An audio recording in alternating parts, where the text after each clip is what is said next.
pour l'exercice 2, j'avais marqué de s'inspirer de l'énoncé de l'exercice 2 du jour 2, c'est-à-dire jour 2, exercice 2, et de faire une phrase à peu près identique.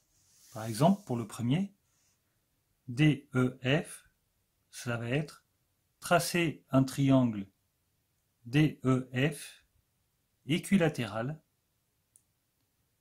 tel que DE égale 4 cm. Ou encore, DEF est un triangle équilatéral tel que DE égale 4 cm.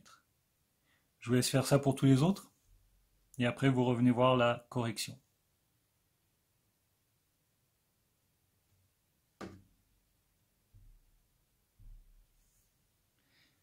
Voilà pour les deux premiers.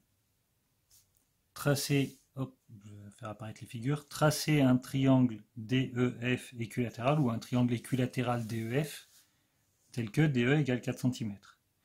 Pour l'autre, on voit qu'il y a un angle droit, donc tracer un triangle JKL, rectangle en L, ça indique où se trouve l'angle droit, tel que LK soit égal à 48 mm et LJ à 36 mm. Alors, un petit rappel encore sur les notations, sans crochet, c'est une longueur. Je l'ai jamais défini dans le cahier de cours, je l'avais dit un peu à l'oral.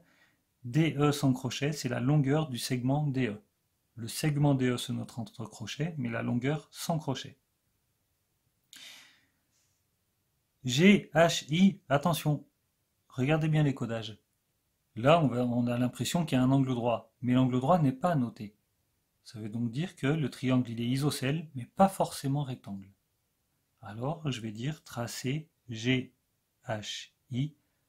un triangle isocèle en G tel que, et je marque les longueurs. Mais en aucun cas je dirais qu'il est rectangle vu qu'il n'y a pas d'angle droit de tracé, de coder sur la figure.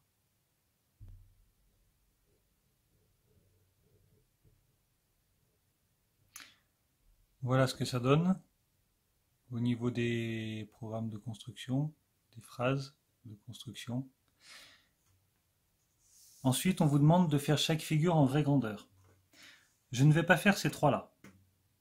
Attention, ici ce sont des millimètres, hein, pas des centimètres évidemment. Donc 3,6 cm, 4,8 cm. Je ne vais pas les faire, je vous laisse les construire. Juste une indication, le triangle GHI par exemple, si vous décidez de le construire avec HI horizontal et le point G en haut, c'est très bien. On n'est pas obligé de le garder dans l'orientation qu'il a sur l'énoncé. On peut très bien le retourner du moment où HI mesure 6 cm, HG 4,5, IG 4,5. En revanche, ce triangle-là, il va falloir que je vous le fasse.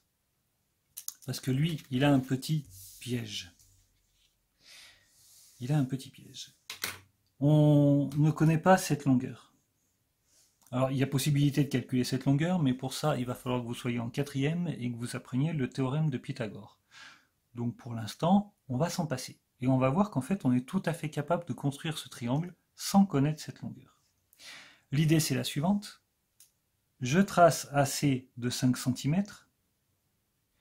Je trace une perpendiculaire à AC qui passe par A. Et je vais prolonger ce côté-là.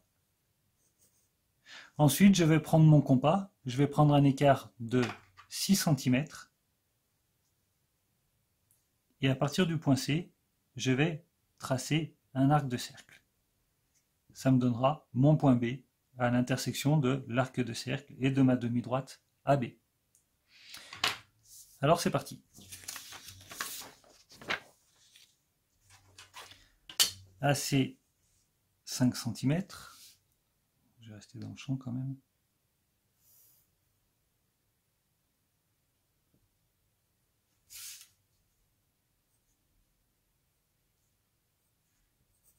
A, C.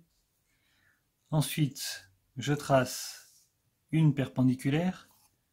Bon, j'ai oublié mon équerre en bas, c'est pas grave. J'ai mon rapporteur, je vais faire un angle de 90 degrés.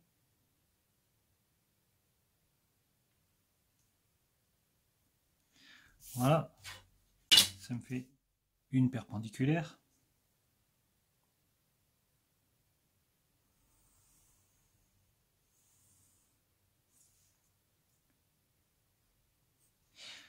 Ensuite, avec le compas, je prends un écartement de 6 cm.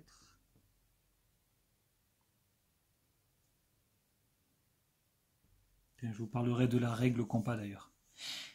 Et on pointe en C, en étant précis, toujours précis. On obtient le point B. On va gommer les traits de construction qui sont un peu grands. Voilà. Mais on laisse quand même dépasser un petit peu. Que votre correcteur, que celui qui va corriger votre copie puisse voir ce que vous avez fait. Bon, en l'occurrence, en 6e, c'est moi, c'est le prof de maths. Et voilà le triangle. Alors pourquoi je vous avais dit que je vous parlerais de la règle compas? Souvent les élèves ils disent mais monsieur, il n'y a pas besoin de tracer le compas, on se met comme ça là et puis on regarde et puis jusqu'à trouver 6. En fait, vous utilisez la règle comme un compas, c'est-à-dire que vous plantez le 6 là et puis vous tournez votre règle jusqu'à atteindre ce point-là. Alors ouais, ça marche, mais en fait vous utilisez un compas. Autant prendre le compas. C'est fait pour.